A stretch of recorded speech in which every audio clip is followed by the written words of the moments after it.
So I'm Martina Hughes, and this is my partner, Rod Gordon, and we've created this Men in Love event out of, well, originally it started as a blog that I wrote. So I wrote a blog called Why I Cup His Penis Almost Every Day. And people seem to really like that blog and seem to be curious about it. And for me, when I wrote that blog, it was out of a desire for women to understand the importance of sexuality for men and also for us. Sexuality often gets downplayed as though it's not important or it's less than, and yet in that we miss an important part of the conversation. We miss an important part of our own vitality and humanity and well-being in the world. So today we'll take you on a journey around how you can understand men more deeply, how you can step into relationships with a wider perspective. How many of you in the audience love a man? Just raise your hands. Beautiful. How many of you, let's actually make the question broader. Do you love a man who is your intimate partner, your brother, your father, your son, a friend? Raise hands. Beautiful. Almost everybody. Yeah. So how men receive love, how men give love is a topic that is not so well acknowledged. We actually look at relationships and intimacy and connection much more through a female lens. So this is actually bringing the voice forward of the male lens. I know I spent 10, 20, maybe, 20 years before I came to my Tantra journey trying to understand men, but doing it through my own mind, my conversations with women friends, trying to understand why men weren't more like me, trying to understand why they didn't make decisions like my women friends. And throughout my teenage years, my 20s, I wasn't aware that there was a significant flaw in this. Like, how could I ever have truly understood a man through my eyes as a woman, through my friends' eyes as women? And so what really changed things for me was starting to be more curious about men. Curious about what they feel, what they need, what they want, what makes them tick. And so it was in being more curious about men that I stopped expecting men to show up like a woman.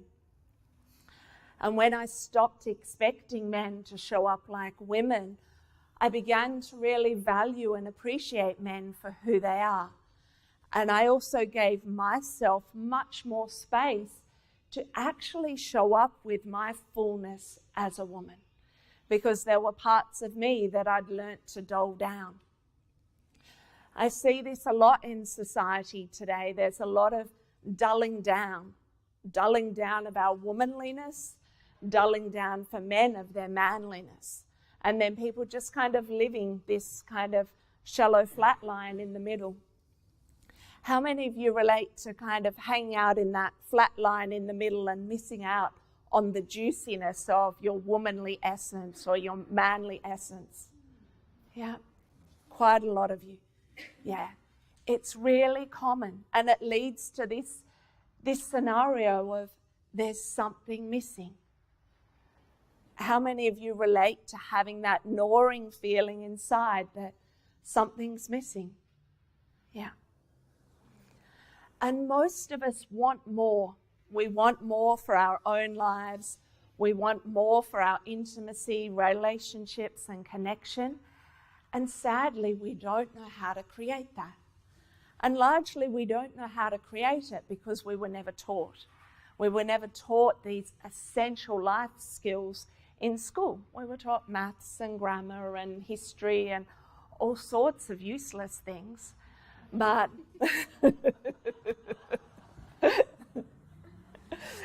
But the important things like love, sex, intimacy, connection, like how does it feel when somebody holds me and my whole body says yes to that person? Or how does it feel when somebody holds me and I'm a no to that person? Imagine how different our lives would be if we learnt that as teenagers. If we actually learnt the value of our own worth.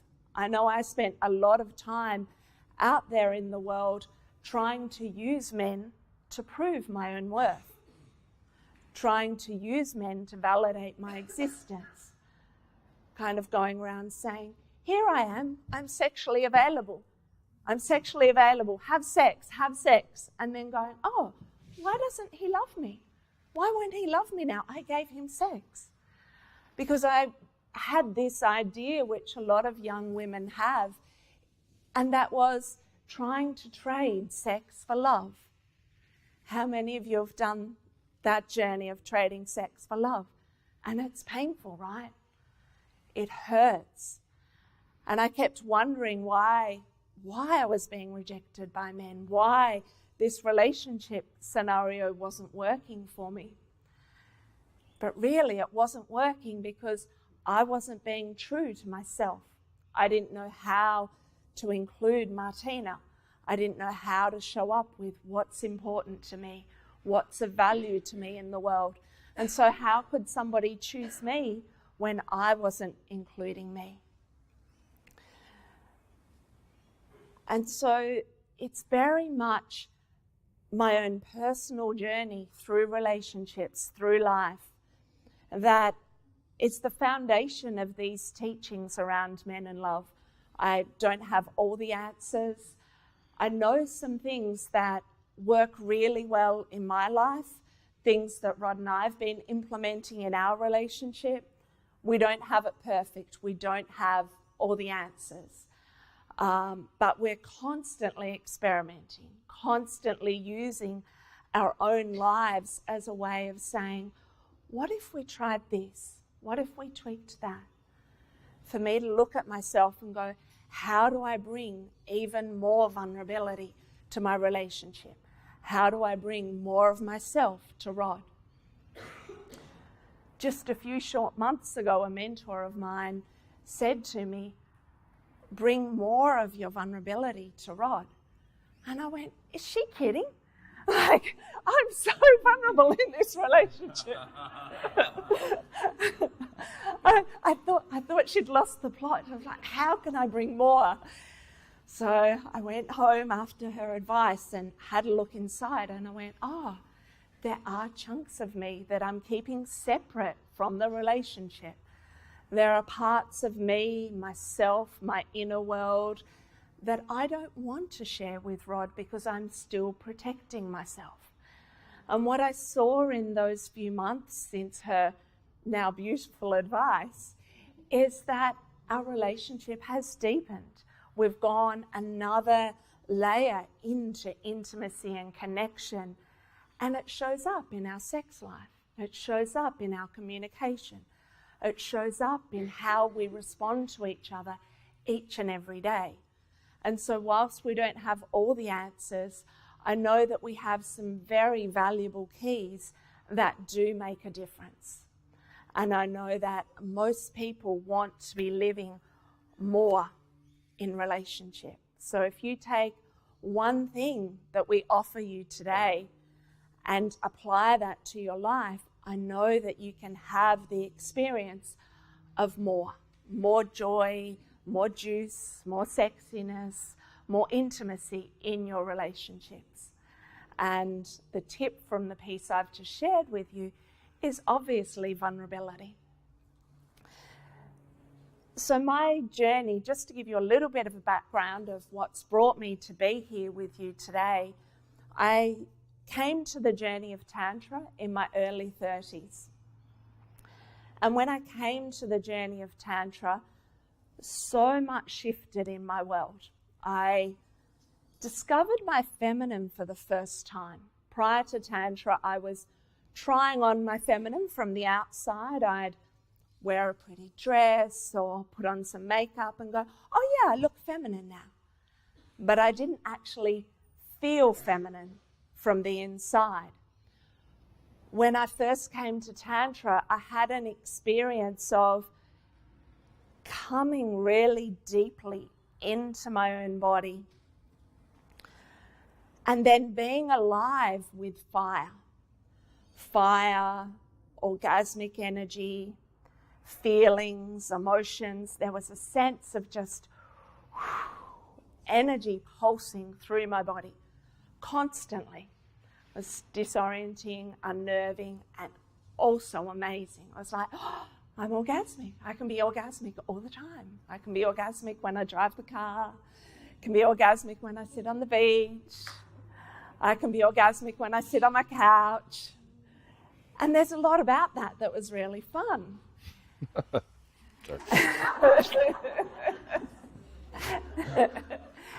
And I thought that finding Tantra was the answer to everything I'd been looking for. But of course, then I went back out into the world of relating with men and recognized that I could connect better with men. I had this orgasmic energy available, but I still didn't really know men. I still didn't really get men. So I had some more challenging times with men. And then recognizing that, this orgasmic energy, it wasn't the answer to how to have a fulfilling relationship. So then back inside of myself to say, what is it that I need? What is it that I need to explore? Who is it that I need to be to create a fulfilling relationship? And there have been many layers of healing and journeying with myself. And one piece of advice that I'm sure a number of women in here have heard from me before is the journey of falling into oneself. It's something that I believed for a long time. It's something that I taught for a long time. And it's actually in this relationship with Rod that feels like the first time I've truly, truly embodied and known the power and the gift of falling inside. And from that space, knowing that my feminine energy includes all of me. And then there's nothing that I need to limit or hide or shut out. Because when I include all of me, then Rod gets to see all of me. And the more of me I offer to him, the more of him he offers me. Which really brings us to where we are today, being in this relationship where we're deeply, deeply committed to each other, to exploring together, and then sharing these messages with other people. So I'd love for Rod to come forward and share a little bit with you of what brings him here and what he'd like to contribute to the Men and Love conversation. Hello. I'm Rod. I would personally love to run and hide right now. Public speaking terrifies the pants off me. Just checking. But yeah, if I seem a little bit nervous or unsure, it's because I am. I'm sorry about that. I'm lucky Philip's here to capture all those moments so I can watch them over and over and over again. There's been so much for me for my journey, and I'll offer, parts of that today to support Martina and what we're sharing here today. And one thing that came up for me really powerfully and really strongly, like as a man journeying through, sexuality, relationships, spirituality, was shame and guilt. And it was so hidden, I never saw it. And how it showed up for me was I was ashamed of having a penis. I was ashamed of just being a man. There was guilt there that somehow I was a threat just being in a room with a woman because I had a penis. And so somewhere along the way on my journey, I energetically just disconnected from that. I cut it off. Like, I've worked for 29 years as a hairdresser, so I've spent a lot of time with women, which I love. But there was a sense of, I'll just leave you at the door so that they're safe. There was a sense of like just cutting off there. I got asked once in a workshop, like if I shut my eyes and, sorry, I'm learning how to use this thing. I'm doing the old school rock and roll thing. There was a sense of like being cut off from here down. I sort of didn't have that connection to my penis. And what that did is it actually makes me incredibly untrustable as a man to not be able to be connected to that part of me. There's no sense of who I am. But what I realized in that disconnection that I had from that part of me, I'd also disconnected from my sexual desire, from my sexual love, and my capacity as a man to offer and receive love. There was a disconnect there. And by having that disconnect present in my life and in my relationships, I was actually learning the habit of actually showing up partially. So there was no chance that a woman could feel the fullness of who I am and respond to that. And there was no chance that I could feel all of who she is in a relationship. Everything was partial, dulled down, and limited.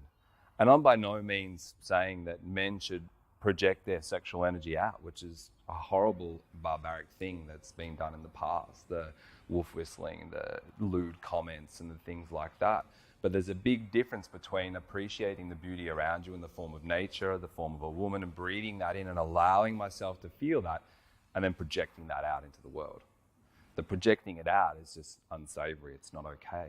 But there is a way to actually learn to connect with that part of me so I can show up in my fullness, then be all of the man that I am, and then to cut that off and hide. Like, even if I speak and I cut that part of me off, my voice changes. I feel like, do you trust me more now, or do you trust me more now when I'm connected to that part of me? Like, there's even a change in how I breathe and the depth of my voice. So if I show up with all of who I am, even men, women, doesn't matter who I'm interacting with, have the potential and the possibility to actually feel who I am as a man, who I am in the world. They can feel that energy that moves through my body. And what I realized was that to the extent that I cut that energy off, that I can't feel that in my body, that I don't experience that love in my relationship. But also there's no value then in relationship for me as a man, because what do I get out of it? If there's no love in the relationship, if I don't feel the depth of the intimacy, the beauty and the connection with my partner, then there's very little value in a relationship for me. So by cutting off my connection to that sexual energy, to my penis, to who I am as a man, to that part of me, I have a disdain and a resentment towards relationship, towards women, which I carried for years. It's embarrassing. I don't feel particularly good about sharing that with you. But that's how I was, and that was my experience. I carried that through a marriage that failed, but I had no idea how to show up as a man. I had a desire to feel powerful, to feel strong, to be centered, to be a support for my partner, but then no capacity to live that. It came out as awkward or controlling or manipulative. All the qualities that I don't want to be, so then there's that disconnect. But by being centered in that place, allowing myself to feel who I am as a man and to rest in that and to offer that, who I am, creates the opportunity to love from a whole new place. Thank you.